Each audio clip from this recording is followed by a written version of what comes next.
All right. Well, welcome everybody to MVP Office Hours. My name is Jared Kingston. I'm a Salesforce MVP and Solution Architect with Aperio, and I help host the Office Hours. With me, I have Jackie Travieso and Dale Ziegler, who's unfortunately absent today. So we're excited to have you guys on here. Before we get going here, I just want to call out some events that are coming up. If you like skiing and you like Salesforce, Tahoe Dreamin' is definitely a place you want to check out. Great. I heard it was pretty awesome last year. I myself am going to try to make it out there. And then obviously several other Dreamin' events as well as Destination Success and so on. So definitely check those out. These days we're dreaming all over the country. I love it. So, all right. Just some quick ground rules. If this is your first time to MVP Office Hours, it's an open discussion. No question too big or too small. We do this the first and third Friday of every month, and we'll take the recording and we'll post it out to the community group and on Twitter. So definitely follow us at MVP Office Hours on Twitter. As Jackie said at the beginning, we just ask you to mute your line so it's easy to hear the questions and the answers and eliminates the background noise from the call. And to ask questions, there's a couple ways. You can just raise your hand in the chat, or if we have some dead air and we're asking for questions, just feel free to speak up. And just announce yourself when you're responding so we know who the voice on the other end is. All right. Perfect example already of why you should mute. We will find you and we will mute you. All right. So today we're excited to have Fabian with us. He's a Salesforce MVP and technical architect. 8-time certified. That's big time. You're making me jealous over there. I need to step up my game a bit. So Fabian is gonna give us all his technical knowledge and wisdom today on the call. Fabian, you want to say hi?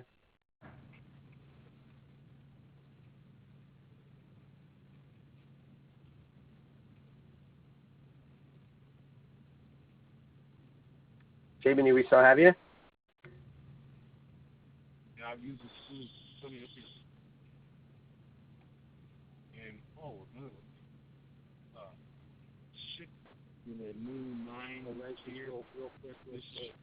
all right, Fabian, if you're speaking, we cannot hear you.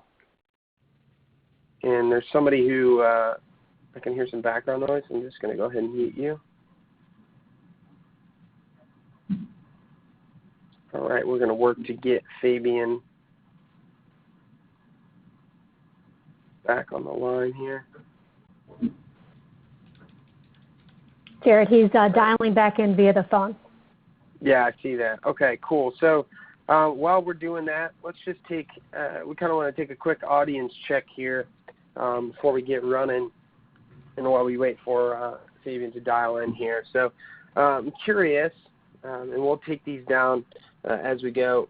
If you are maybe an intermediate to advanced developer on the call, would you raise your hand in the web meeting?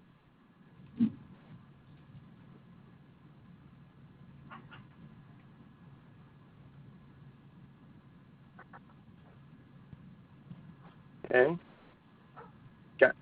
Got at least 2 there. That's good. All right. You go ahead and lower your hands. How many beginner developers do we have out there? And you're just starting out. Nice. That.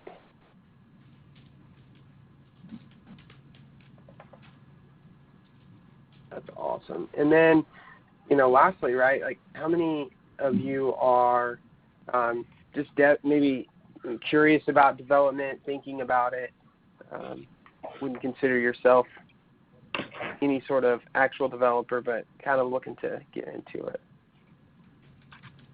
Nice. Got 3 of you out there. I think that almost accounts for all of you. Awesome. Well, do we have Fabian back yet? Fabian, are you there?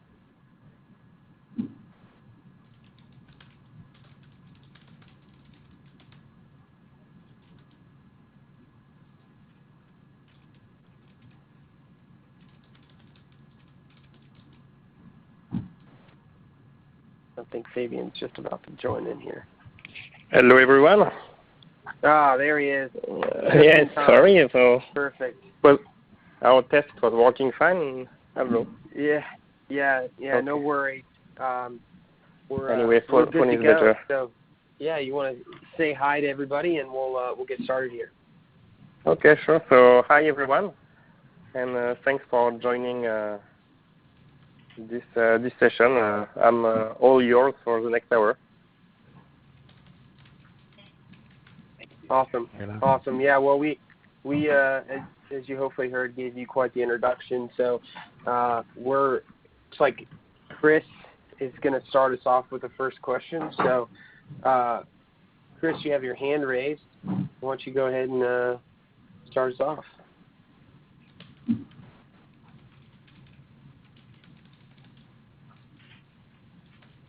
And it looks like you're muted. There you go.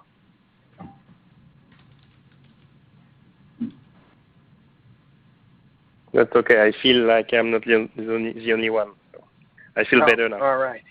No question. All right. Who wants to start us off then?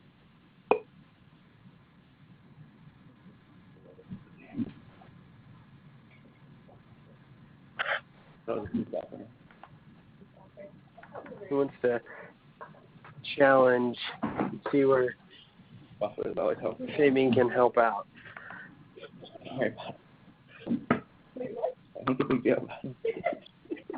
Chris, you raised your hand again. You have a question?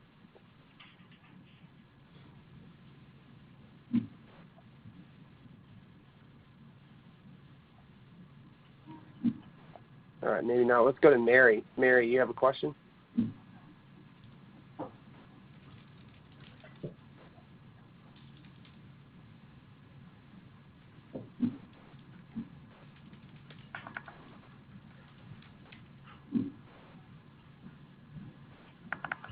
All right, Mary, if you're speaking, we're not hearing you. All right, let's try Squire. Squire, you have a question? Yeah, Fabian, just based on your experience with the onset of the Lightning framework coming and the direction that the platform's going, if you're going to recommend to a non-programmatic developer the first step in the right direction, what would your path or recommended path be to get people ready for supporting Lightning in any context? So are you talking about Lightning experience or Lightning components? Components. I mean, I think, in my opinion, I feel like the Lightning experience itself, that transition is going to be pretty natural for an admin, unless you feel otherwise. But I'm really speaking more about the components, the programmatic side of supporting the Lightning framework. Well, I would. The answer would be maybe pretty straightforward, but there are a couple of Trailhead modules that are really great. I think there is something like 2 projects and an overview of Lightning components and a basic one, which I guess the Lightning component basics module on Trailhead is pretty interesting because it's quite hard actually, I would say, compared to some other modules. But it's really a good place to start. But it's really development. So you were talking about guys that are maybe not really developers?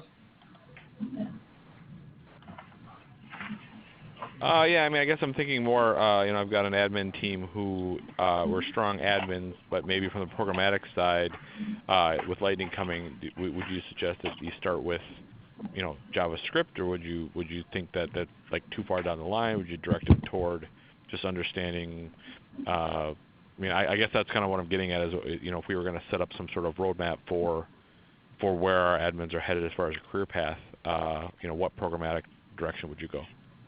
Oh, so if they need to switch to a new programmatic language, sure, JavaScript is the right direction because with Visualforce previously, so it was mainly Apex, so sort of Java-based language, server-side language.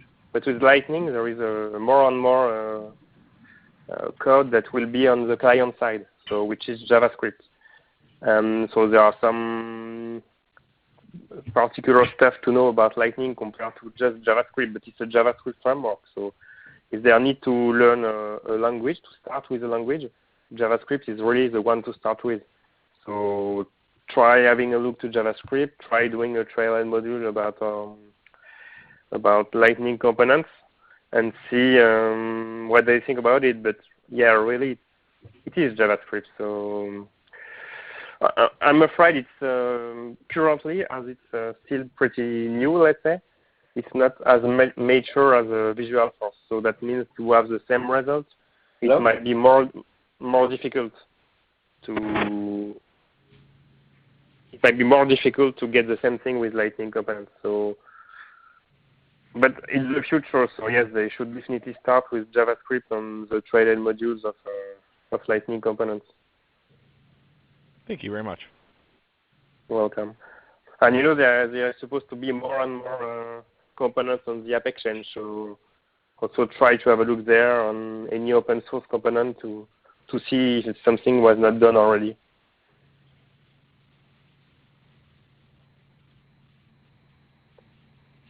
Awesome. Good stuff. All right, let's go to Carolyn. Carolyn, you have your hand raised. Go ahead. Hi. I'm not a developer. I'm an admin, but I have worked with some consultants in the past, and in particular we had a consultant do some work for us, and recently I discovered that the test classes that he created, one of them is now failing. And I looked, and it appears that there's some, based on my limited knowledge, there's some awkward stuff that's happening with the like a trigger and a bunch of workflow rules are basically eating up too many SOQL queries, so it's hitting a governor limit. So we are actually going to bring him back in to fix it. But what steps would you recommend for someone like an admin who doesn't have the kind of developer background, but is kind of learning and poking around the developer console from time to time to kind of see what's going on and what's failing? So do you have any recommendations for someone like me? So the issue is with the test class, or with it's for users, or it's when the test class is running that there is the governor limit? When the test class is failing because it's hitting a SOQL limit. Okay. But it's working for when the user are using it, right? It's just the test class the issue.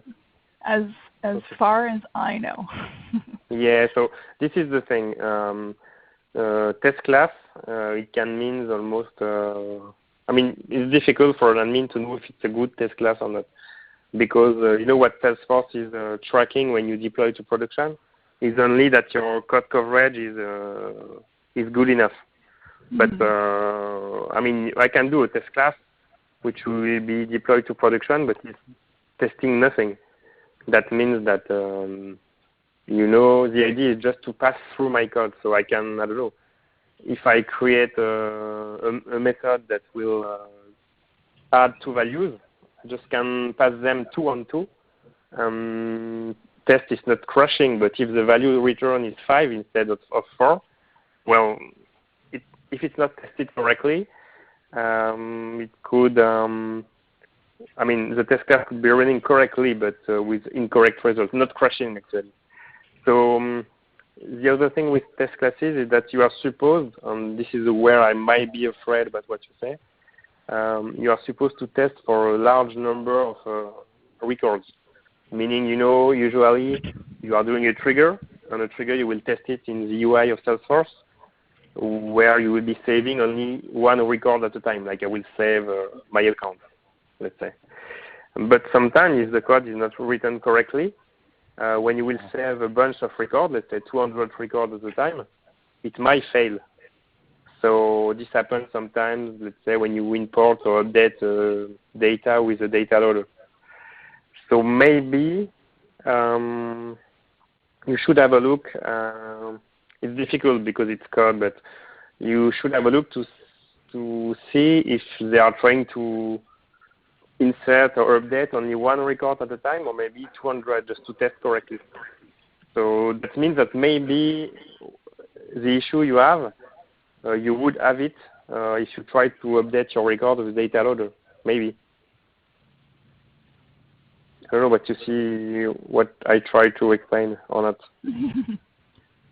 Oh, did I? Actually, do you know if this kind of record, do you use data loader sometime?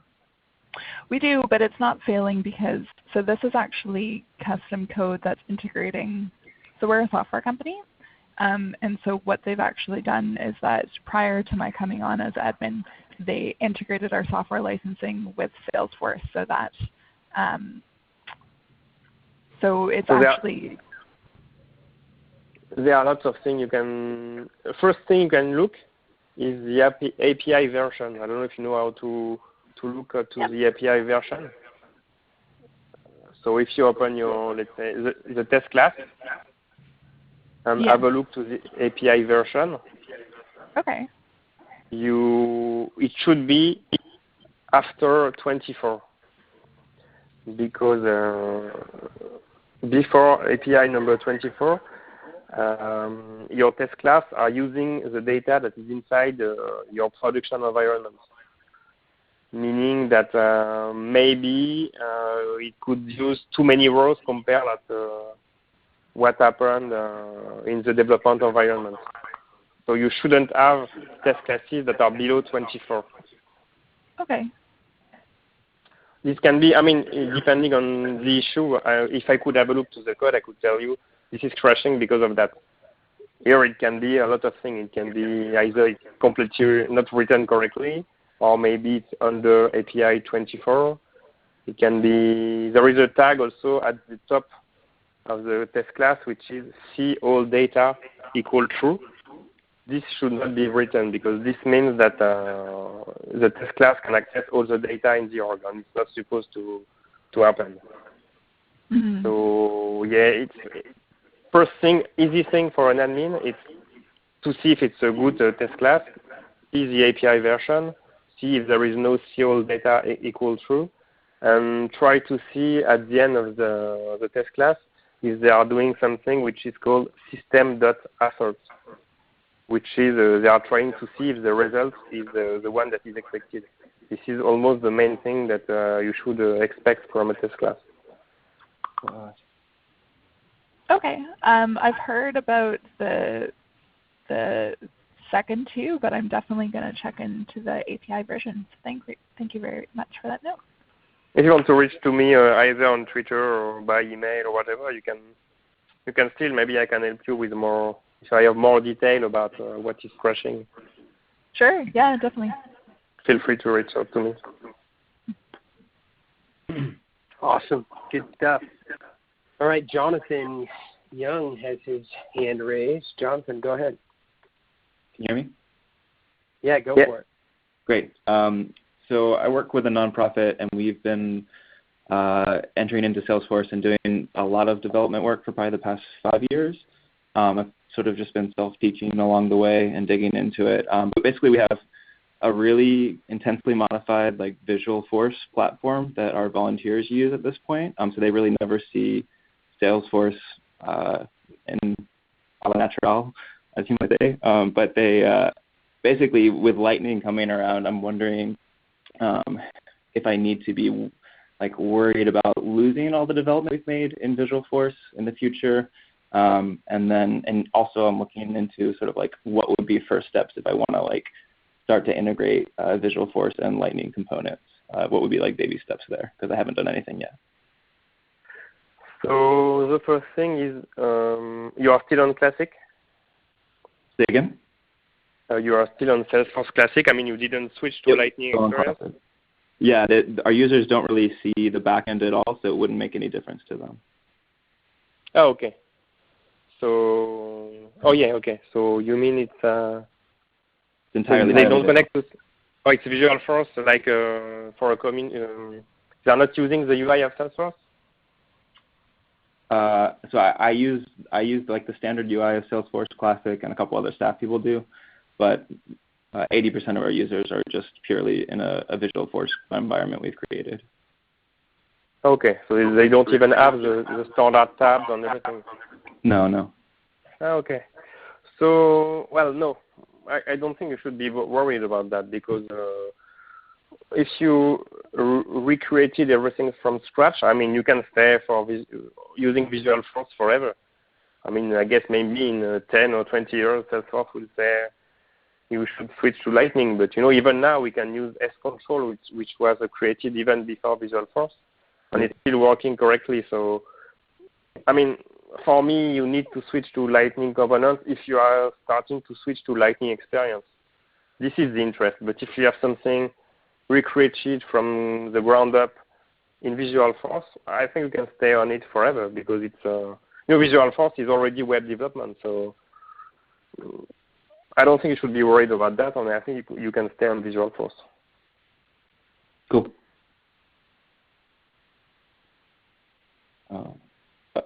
Are there reasons to integrate small Lightning components? Sorry? Would there be reasons that we would want to like build in like Lightning components that would work with our Visualforce environment, or is it? Well,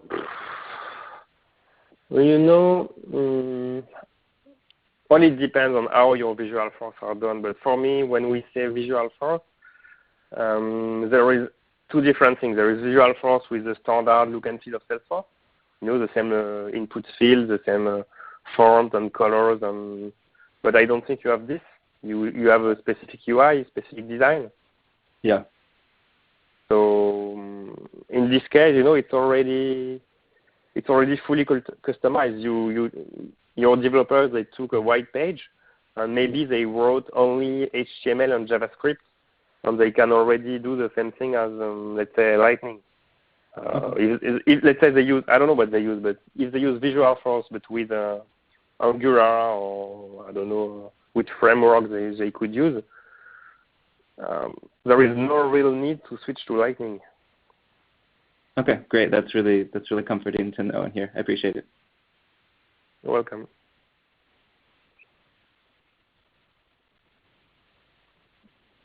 Awesome, good stuff. Who wants to go next?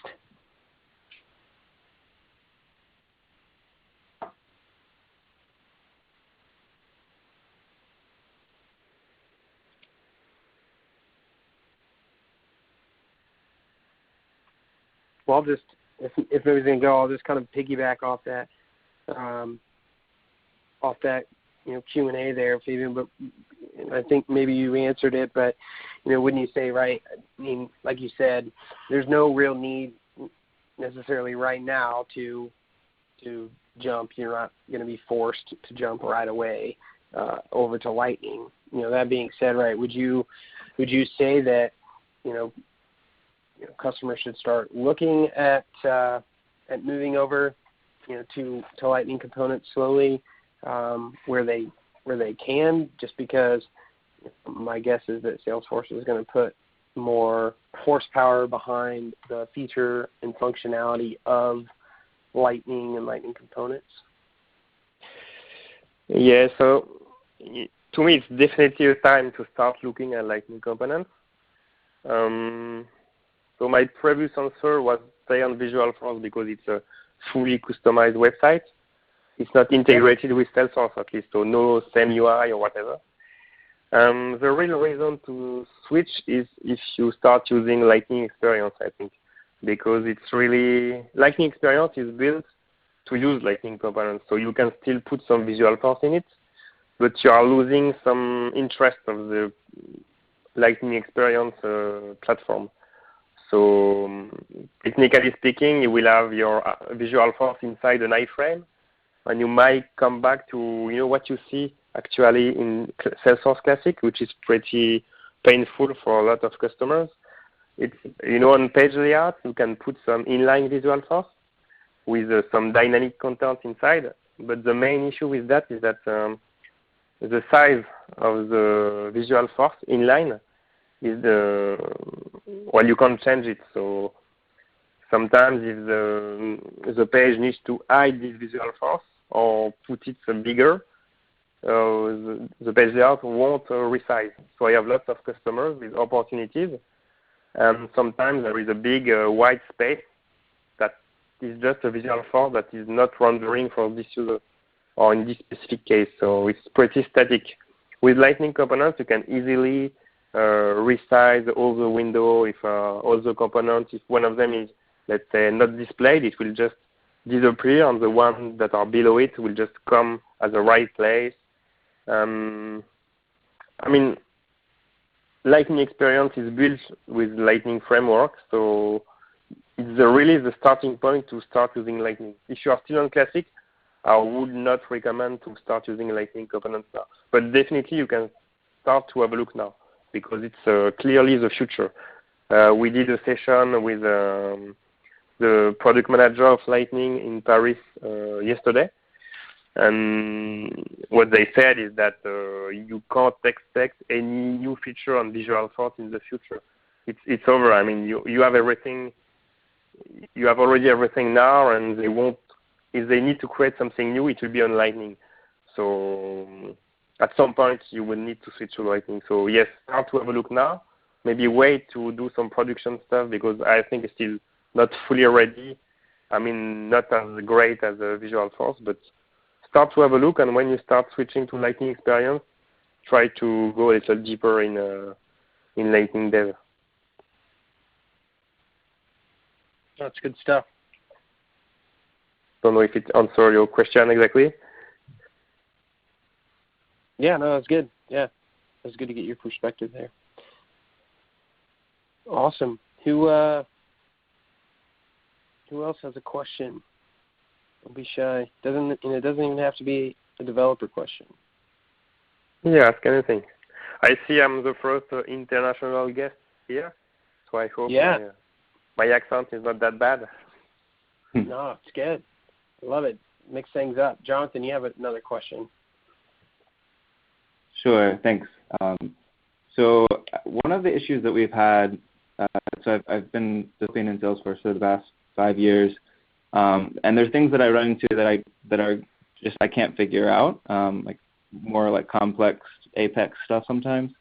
And I had a really hard time finding help. Like, we have a very small budget, but we have $1,000 here or there that we can put towards development work.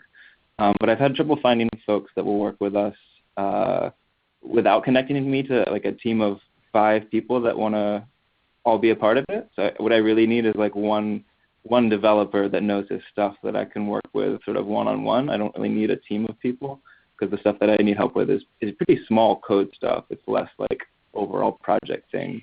But I find when I reach out for different consulting help, I end up working with a big team, and there's a lot of process, and I really need something, someone that knows what they're doing, but isn't a part of of a big like consulting project, if that makes any sense. So I'm not sure I got the question. Is it so you don't want to work with a big company and have a lot of process, but you want one person would be enough? Yeah, I just need one person that knows their code that I can send some work to here and there. Companies that I work with end up charging us lots of money to work with a team of 5, and I speak code enough that I can work with a coder. I don't need sort of all the in-between, if that makes sense. Oh, yeah, Hey, it totally makes sense. Huh? This is Jackie. There is actually a website-based resource, and right now the name of it is escaping me. Jared, you might remember. It's Cal Company. Yeah. Where you can go out and list your project, and then you can get individuals to bid on that project. Okay. And I believe, but don't quote me, and I'll get the.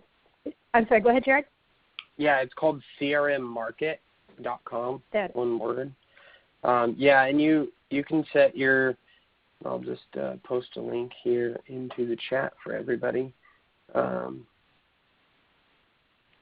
crmmarket.com, and you can post out your project and say, hey, look, I've got a budget of $1,000 or $500 or whatever, right? And then consultants can go out there and bid, basically say, hey, I can do this. Here's my portfolio, essentially, because it's an Angie's List type deal from the consultant side, so that you can see that, okay, this consultant has done these projects and has good reviews, and somebody I'd want to work with type deal. So definitely check that out. Yeah, I'm looking at it now. It looks great. Thank you. Yeah, absolutely. Yeah, thanks. I learned something too, but I guess it's a site only for the U.S. I don't know if that's international or not. I think it is. I mean, I would imagine that if it's not, it will be soon. So I would check it out. It seems to be only U.S. because when I try to filter, it's only state, province, and there is no country. But that's a good idea. Maybe there is something to do in France then. Yeah, and there's other sites too, right? That you can post on. I'm trying to think. There's what's the name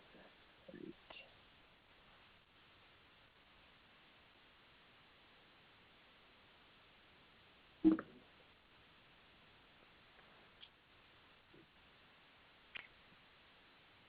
Oh yeah, like what is it? Not.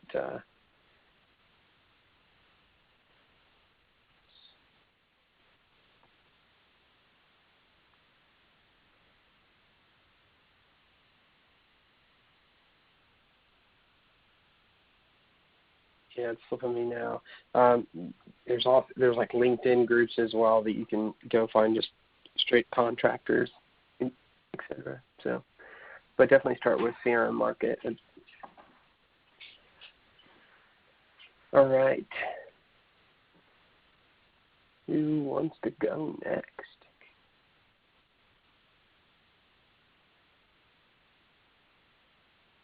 Jared, we have a comment to Jonathan's question about resources. Kelly is offering that if he attends user group meetings, he might be able to find someone via word of mouth, and she says that she's had some good luck there before too. So if you're not already working with or attending, especially the nonprofit user groups, that's a really good resource for you. Thank you. Thanks for that, Kelly. Yeah, good advice for sure.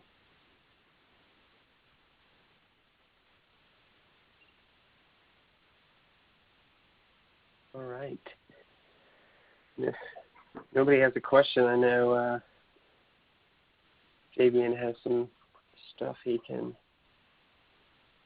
talk about. Well, if there is no question, I can talk a little bit more about Lightning or. There is another thing I didn't talk about when we think about Lightning is that at some point it's supposed to be easier to build apps that will be compatible both with Lightning Experience and Salesforce One, because Salesforce One is built also on Lightning framework. So currently it's still not that easy. Let's say App Builder, for instance, you can drag and drop components on it. That's really nice, but this is not available on Salesforce One. I mean, you have to create specific page, and it's not working just automatically. But this will come one day.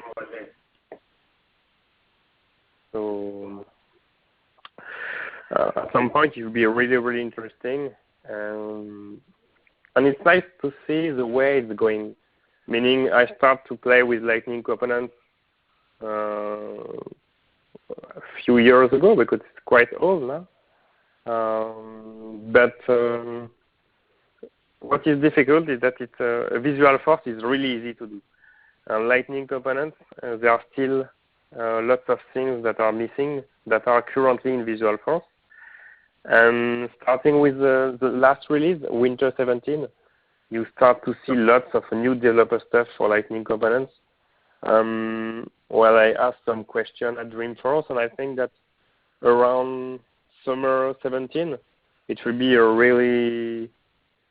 will start to be a really nice framework, I think. I mean, there are lots of things that will still change, but it will integrate the design system. So starting the winter, you have some base components that are styled exactly like Salesforce. So you can put an input text on your page with one line of code. You have exactly the same look and feel as a Lightning experience. Previously, you have to deal with divs and integrate yourself the design system, use CSS. So it will be more and more easier and easier to develop with Lightning components. I could show some code maybe, but I don't know what is the audience, and if I would like to talk maybe about a Lightning data service, but if no one ever tried Lightning components, that might be maybe a little bit too technical. I don't know. Yeah, well, first of all, Jonathan has another question, so let's see what Jonathan's question is, and then we'll go from there. Oh, great. Cool. Thanks again for your time. So one thing that we've been wondering about is we've internally developed a pretty complicated but like really helpful budgeting tool inside of our Salesforce environment. And again, that's the one that's entirely Visualforce. And we've had conversations internally about ways that we could make that tool available to the public. And so I guess I'm wondering, are there ways to sort of externalize that so that like anyone that was like browsing our website could just use it as sort of a one-time use tool?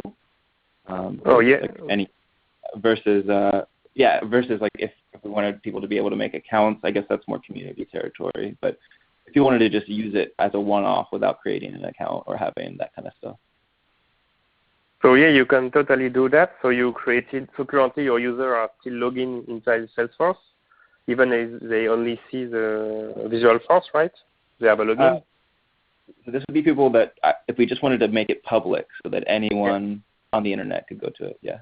So this is totally possible because there is something that is called Force.com sites, which is basically putting Visualforce public. So you will, if you connect to Salesforce and look to sites, you will be able to define a sort of subdomain, something like mycompany.force.com, for instance. And you can even add your own domain name on top of it if you want. And you will just create a sort of guest user. It will be created automatically when you create the site. Guest user with a guest profile. And to this profile, you will add everything like a usual profile, like object, Visualforce, all access you need to give to the public profile. And then you will be able to access to the subdomain you created, like mycompany.force.com. And the Visualforce you set to this guest user, they will become public. And you will have access to anything that you put in this profile. So it's really simple, actually. So you just need to set up the guest user correctly, but I've used it a lot of times, and it's working really well, and it's pretty simple to implement. Awesome. We do that, but it's like a read-only environment. So I hadn't even thought about doing it I didn't know you could do it for folks who could like create records as a public user. But that makes a lot of sense. So yeah, you can do whatever you want. You need to be careful about what you do, obviously. Yeah. But no, it's pretty powerful. Awesome. Thank you. Awesome. Good stuff. Well, why don't I patch you control,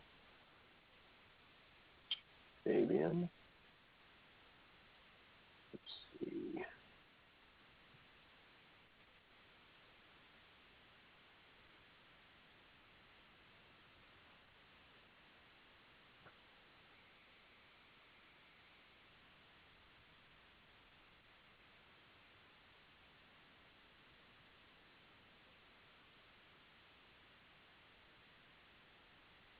Just going to promote you real fast here.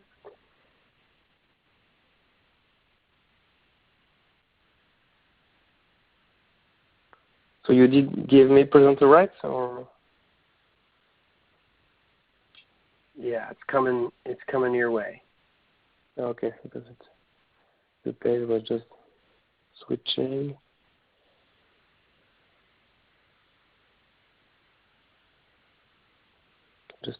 Just a few seconds. It's asking me to add a plugin to my browser to be able to do it.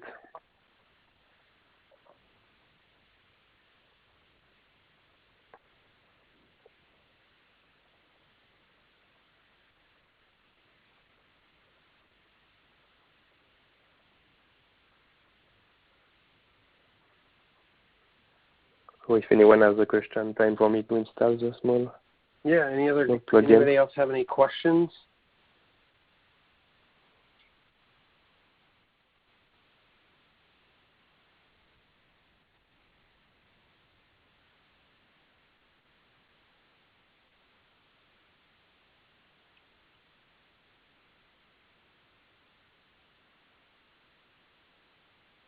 Go for it, Jonathan.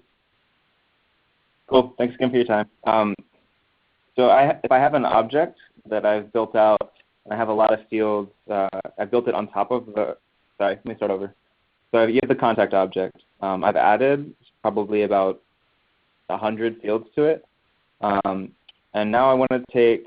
I actually don't want those to be on the contact object. I want to create a new object with all those 100 fields, but those 100 fields are exactly the same. Is there a fast way to do that without doing it manually?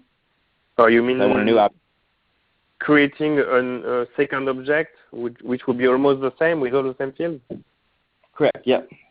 Yeah. So yes, I think you can do it. Or maybe it's easier if you're a developer, but you can do it using Force.com ID. So I don't know if you know what it is or not. Eclipse. Are you a developer or? Yeah, I've worked in Eclipse. We use. So I think if you use Eclipse, you can get the object as a metadata. Okay. In this object file, you will get everything inside. So validation rules, fields, so lots of information about the object, record type. So you can create your second object, empty one, retrieve everything with Eclipse. And I think that if you copy-paste the fields section of the XML file of your object, you can just put into the second XML, save, and it will work. So I've been using this actually this week because I had to copy from one object to another dependent fields, and it was a lot of dependent fields. So I just for me, if I had to do it manually, it was hours because it was lots of values. I just copy-pasted the field part, and it took me, let's say, 15 minutes. I think it's the way to go. Great. Thank you. Welcome. Awesome. All right. Well, Fabian, you are a presenter now, so if you want to, you should be able to select share. Let's see that. Share your screen.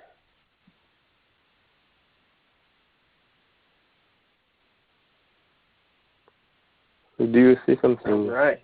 Yeah, we see beautiful lightning experience.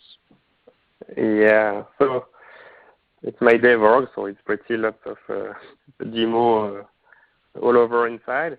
So I've been using a few things recently. One of the things is so what was introduced with Winter 17 is Lightning-based components, and I hope I didn't broke everything, of course. No, so this is Lightning-based components. So before Winter 17, if you wanted to create, let's say, a toggle label like this, or even a date, or a button, or a card like this, you would have to go to the Lightning Design System website, try to see what's inside. So let's say, I don't know, cards, and say, okay, I want to create something like this. So it's like copy pasting everything and trying to create a new component and replace like this by a variable, this by a variable, put some JavaScript method behind the buttons. And well, it was to create this. It was a lot of code, and you have to understand CSS, which maybe all developers don't know. I don't know if you've done only Visualforce with Apex tags, you might not be confident with it. And there are still some issues with Lightning because icons are made with SVG, and SVG is not fully compatible with Lightning. You need to create something manually. It's pretty painful, actually. So now, with Winter 17, there are lots of base Lightning components. So what I did, I took the documentation and sort of literally copy-pasted each of the new components. So there is Lightning input, which will give you something like this. I should have some margin because it's pretty, you can't see very well, but so it's giving you a feel like in Lightning. So this is pretty easy, so that's fine. But even the toggle here, if I have a look, should be something like this. So it's one line of code to get the Lightning input with the type of toggle. So with just one line, I'm able to have this toggle, which is pretty nice and have exactly the same look and feel as before. If I wanted to do it before Winter 17,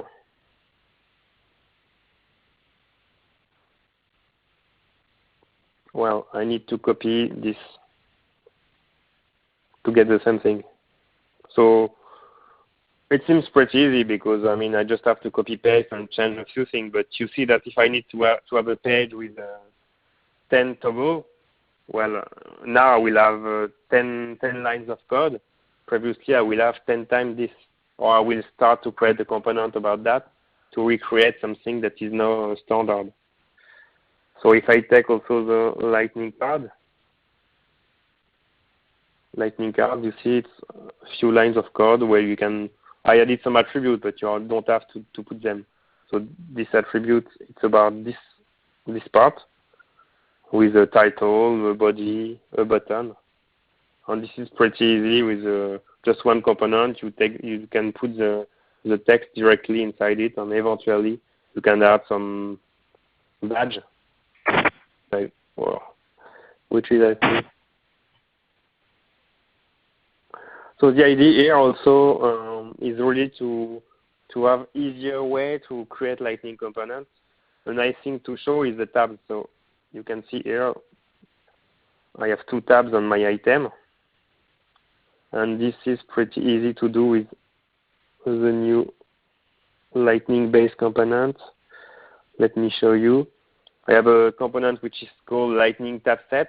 Only inside this tab set, I will just define as many Lightning tabs as I want with anything I want inside. And I put a Lightning icon. It will put me the icon automatically. I don't have to deal with SVG, with CSS, with JavaScript. In a few lines of code, we see maybe 10 or 20 lines of code, I have a tab component. Previously, you had to go to the design system, have a look to the tab. I think this one is pretty big. So here is the tab, it's the same. You have to copy paste this. And this is just visual stuff. So that means that if you copy paste this, inside the Lightning component. You can click like this, you see. I click, the color blue is changing, but that's it. This one is remaining. The item content is still the number 1. So if you want to switch from one tab to another, you have to deal everything yourself with JavaScript. So you need to have a look to here to see, well, okay, so I need to switch SLDS active myself manually to put it on the second tab, remove SLDS hide and put SLDS show instead. So it's really painful to create a tab component previously. Just copy paste it, understand how it works, write JavaScript. I mean, you can take hours to do it. Now with the base components, it's just working. Everything is done for you actually. So the CSS, the JavaScript, it's really easier. So this is the first batch of Lightning inputs, or Lightning components, Lightning base components, sorry. So I've put all of them on this page. So there are stuff like inputs, toggle, button, drop-down items, stuff like that. There are still, I think they have a roadmap for spring and summer with a lot of new stuff coming, like lists, tables, input field. You know, we don't have lookup currently, like autocomplete stuff. You have to do it manually. So this is the kind of thing where I'm really happy to see where Lightning Component is going, because previously, if you want to start building a page, you still need to start with SLDS, have a look to how it works, understand CSS, write your own components, and it can be really difficult to start and have a first page working. Now with the base components, the first batch and the one coming is the next to release, it will be even easier and, I mean, really simple to start using Lightning components with Lightning experience look and feel. Awesome. No, I appreciate you showing us some stuff. It's good, and we're gonna have to start to wrap up here. But yeah, no, this is great stuff. We appreciate your time and you lending your wisdom to us for the call. Yeah, I love it. All right. So as we move on, we have exciting news for the next MVP office hours. This is a very special edition, as it is the Trailhead edition, very first one of MVP office hours. We're really excited to partner with Chris Duarte and Adam Torman. If those of you who don't know Chris, she is pretty much Astro. I think I'm pretty sure that's her spirit animal. And she is the chief editor-in-chief of Trailhead, and then Adam is the Trailhead product manager, and they will be joining us to answer all your Trailhead questions that you have. This is very exciting and very honoring of MVP office hours that we get to have. In the first one where we've had somebody from the mothership join as our special guest, so we're super excited about it. We'll be posting the registration links starting today in Twitter and then as well as on the community. So definitely sign up for that. You don't want to miss it. And we will look forward to seeing you in a couple weeks. So with that, thanks everybody for your time. Before you sign off, just so everyone doesn't disconnect quickly, this is Jackie. I'm going to post a recap of the various tools and suggestions that Fabian had made for us, and you'll be able to find those on our community page, in Success Community. So I just want everyone to know, and I'll be posting a couple other things that we did not talk about today that kind of jumped into my mind as I was listening to our conversation. So just want to let everyone know there'll be some resources posted. Awesome. Thank you, Jackie.